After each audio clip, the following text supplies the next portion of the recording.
I've got a concern when it comes to relationships. The word dependency has now become a bad word. The codependency movement and other self-help movements have created a climate in which experts tell us that we should be self-sufficient, that we should not depend on a partner or spouse for our happiness. We should find that within, that our emotional well-being is not their responsibility and their emotional well-being is not our responsibility. So what I want to do in this video is I want to bust the codependency myth, and I want to explain something called the dependency paradox, which actually helps us pursue a healthy relationship rather than some independent, I got this, I don't need nobody, which is not helping anybody in relationships. That's what we're going to talk about today on Relation Shots.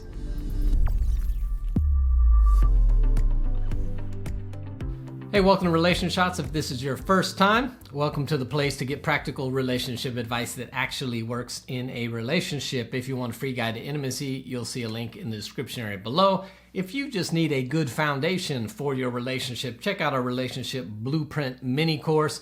You'll see the link below. It gives you a healthy foundation of what you should expect and what you should build if you want a healthy dating or marriage relationship. So let's talk about this idea of dependency and codependency. We've gotten to a place where everybody is telling us that a healthy relationship is when two completely self-sufficient, independent people decide to come together and share a relationship and end up having a great unit where they are mutually together but also self-sufficient and independent. And you know what? That sounds neat. That even sounds safe. But it's not realistic. We have gotten to a place where this idea of being dependent on anybody is now a bad thing. Like almost if you are dependent on your partner in a relationship, that must mean there's something wrong with you. That must mean you're weak, and eventually you're just going to get run over and hurt. So you don't want that. So you need to be independent and completely self-sufficient. My problem with that is that it is not a physiological, psychological, or biological reality. The opposite is actually true. Science has shown us when it comes to biology that when two people form a close romantic relationship, they become one unit physiologically. What that means is we begin to regulate each other's blood pressure, each other's heart rate, each other's breathing, and even the level of hormones in the blood begin to regulate with the other person that you are in a relationship with. So dependency is not a choice. Dependency is not a preference, but dependency is actually a biological fact when it comes to relationship. You can choose to act like it's not, but it in fact is a biological fact. They've done tons of research on stress and how being in a relationship affects that. They took married women, put them in an MRI, and told them they were going to receive a slight shock. And then they measured the hypothalamus, which is where the stress levels are indicated. And when they put them in there by themselves, there were high levels of activity in the hypothalamus.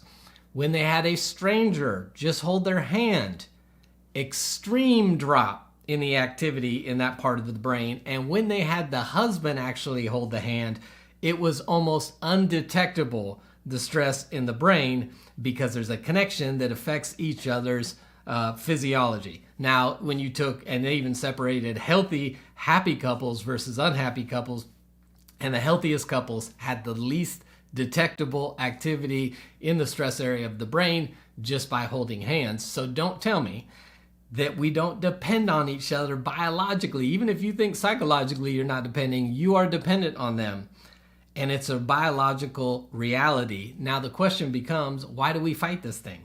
We fight this thing because we bought in to the whole codependency myth. Listen, codependency was great for what it was intended for, which was it originally initiated to help families deal with family members who had addiction, and it was very helpful in that essence. But when we tried to take the ideas from that situation and apply it to all relationships, we're actually causing more hurt than we are help in the relationship. What we need to realize is there's something called the dependency paradox, which simply means when you get into a relationship with somebody and you're able to depend on that person to assist with your emotional well-being and connection and feel secure in that relationship, you now are able to be more independent because of the dependency that you have in the relationship, because you have a secure base with a partner who you know cares about your well-being, is there for you, will support you, quote, has your back, now you're able to launch out into the world in a more daring way because you know that you have a secure base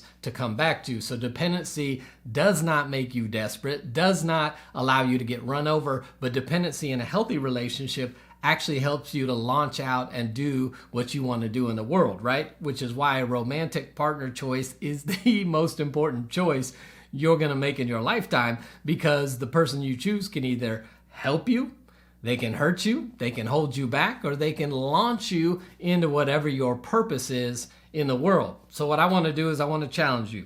If you've been believing the idea that you need to be completely independent, that you should not depend on a partner, that that's weakness, that'll somehow put you in a bad position, and maybe it's because you've experienced an unhealthy relationship and the pain of it, and you go, I don't want to experience the pain, so the way to avoid the pain and protect myself is not to depend. But I want to implore you that you just need to find a healthy, right person to depend on, and then you'll see how the dependency paradox works out in your life, where you have a great connection with somebody who cares about your well-being, you care about their well-being, and because of that, you both are able to be even more independent and secure and daring out in the world. So I'm going to challenge you, ditch the codependency myth. Ditch the myth that you need to be completely self-sufficient, that you need to take everything on your own, that you can't depend on anybody. Find a partner who is healthy, that you can actually depend on, and that's part of the dating process. You vet them in the dating process by trusting them at little bit, little greater.